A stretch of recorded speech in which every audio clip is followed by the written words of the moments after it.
ശ്രീ ശിവദാസനാണ് ബാലരാമപുരത്തും. ശ്രീ ശിവദാസൻ, താങ്കൾ എങ്ങനെയാണ് കാണുന്നത്? ഏറ്റവും ലാഭകരമായ ഒരു ബിസിനസ്സായി ആളുകൾ ഇപ്പോൾ കാണുന്നത്, വലിയ മുതൽ മുടക്കൊന്നുമില്ല, സമർത്ഥമായ ആളുകളെ പറ്റിക്കാനുള്ള അത്യാവശ്യം തന്ത്രങ്ങളും മന്ത്രങ്ങളും ഒക്കെ കൈവശം വേണം. അങ്ങനെ ഉണ്ടെങ്കിൽ ലക്ഷങ്ങൾ സമ്പാദിക്കാമെന്നുള്ളതാണ് അവസ്ഥ. നമസ്കാരം. അതെയാ, നമ്മൾ ജനങ്ങളാണ് യൗവന്മാരെ വളർത്തുന്നത്. അതായത് എത്രയോ വർഷം കൊണ്ട് ഈ പറ്റിപ്പ് നടക്കുന്നു. സമയം ദോഷമാകുമ്പോൾ കൊല്ലാത്ത പൈസയും മറച്ചുകൊണ്ട് ജോലിസിനെടുത്ത് പോകും. നൂല് ചവച്ച് കെട്ട്, ഏരസ് ചവച്ച് കെട്ട്, ശുദ്രയെടുപ്പ്, ഇതെല്ലാം പച്ചക്കള്ളമാണെന്ന് ജനങ്ങൾക്ക് വ്യക്തമായി അറിയാം. ഹിന്ദു മതമായാലും മുസ്ലിം മതമായാലും ക്രിസ്ത്യൻ മതമായാലും ആചാരങ്ങളുണ്ട്. ആ ആചാരം അനുസരിച്ച് ആ കർമ്മങ്ങൾ നടത്താം. ക്ഷേത്രത്തിലോ പള്ളിയിലോ പോയി നടത്താം. അമ്മ മരണപ്പെട്ടാലോ ഒരു കൊച്ചു ജനിച്ച ജാതകം എഴുതാം. അതൊക്കെ എഴുതാം, ജ്യോത്സ്യന്റെ ഒരു ഭാഗമാണ്. പക്ഷെ ഈ ഇടയ്ക്ക് സമയം ഈ ഇടയ്ക്ക് ഒരു വീട്, ഞാൻ വീട് പണിക്കാരനാണ്, ഒരു വീടൊക്കെ വെച്ച് എല്ലാം കഴിഞ്ഞപ്പോ ഒരു 6 മാസം ജ്യോത്സ്യനെ കൊണ്ടുവന്നു.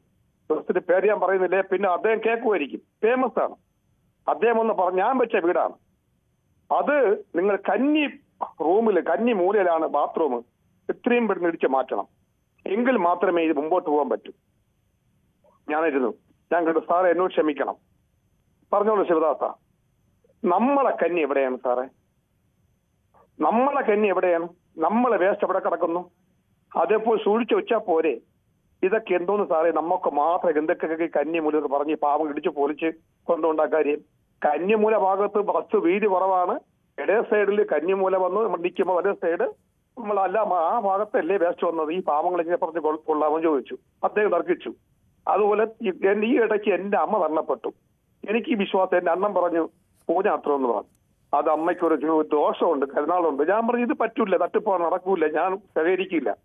പക്ഷെ 2-2.5 മണിക്കൂർ വന്നിരുന്ന് ഹോമം നടത്തി നമ്മളെ കൊച്ചുപിള്ളേരെ മണ്ടയ്ക്കകത്ത് പുകയും കയറി അലർജിയിലും കൊണ്ട് പല അസുഖങ്ങളുമായി. നമ്മളെ മലയാളികള്, ഇന്ത്യക്കാർ, ഏത് മതക്കാരും ഇങ്ങനെയുള്ളവരടുത്ത് പോവരുത്. ഇത് തട്ടിപ്പാണ്. ഞാൻ മുമ്പ് പറയും പോലെ നമ്മളെ അച്ഛനും അമ്മയും നമ്മളെ ദൈവം, കണ്ട ദൈവം. വന്ന് വീഴുന്ന കടക്കുമ്പോൾ ഒരാൾ എടുത്ത് വെള്ളം തന്നു രക്ഷപ്പെടുത്തുന്നു, ഈശ്വരൻ. ഒരാൾ പൈസയെ സഹായിക്കുന്നു, കോടീശ്വരൻ. അതാണ് നമ്മൾ കാണുന്നത്. അല്ലാതെ ഇങ്ങനെയുള്ള പെണ്ണുങ്ങളെയും കൊച്ചു കുട്ടിയും പോലും വെറുതെ വിടാത്തവന്മാര് നമ്മളെ നിയമം അനുസരിച്ച് വളരെ പ്രധാനപ്പെട്ടതാണ്. പലരും എന്തെങ്കിലും വീട്ടിൽ ആർക്കെങ്കിലും അപകടമോ രോഗമോ ബാധിച്ചാൽ ഉടനെ തന്നെ ഇത്തരങ്ങളിൽ ആളുകളുടെ അടുത്ത് പോകുന്നു. നിങ്ങളുടെ വീടിന്റെ മറ്റേ മൂല ശരിയല്ല, ഈ മൂല ശരിയല്ല, ഫ്രണ്ടിൽ മറ്റേതുണ്ട്, അവിടെ പിന്നെ ഒരു വളച്ചുകെട്ട്, പിന്നെ അത് കഴിഞ്ഞ് അത് പൊളിച്ചു കളയൽ, കിണർ മാറ്റിക്കുത്തൽ, അങ്ങനെ എന്തെല്ലാം സംഭവങ്ങൾ നാട്ടിൽ നടന്നുകൊണ്ടേയിരിക്കുന്നു. എത്ര ഈ കുത്തുന്ന ആളുകൾക്കും പറയുന്ന ആളുകൾക്കും ഒക്കെ പണം കിട്ടും, വീട്ടുകാരന്റെ പണം പോകും എന്നതിനപ്പുറത്തേക്ക് മറ്റെന്തെങ്കിലും ഉണ്ടാകുമോ എന്നറിയില്ല. പക്ഷേ ചിലർക്ക് അതൊക്കെ വലിയ വിശ്വാസമാണ്. സുരേഷ്, ശ്രീ സുരേഷ്, താങ്കൾക്ക് പറയാം, എന്താണ് കേരളം ഇങ്ങനെ അന്ധവിശ്വാസികളുടെ ഒരു നാടായി മാറുന്നത്? കൂടുതൽ വാർത്തകൾക്ക് News 18 Keralam YouTube channel subscribe ചെയ്യുക.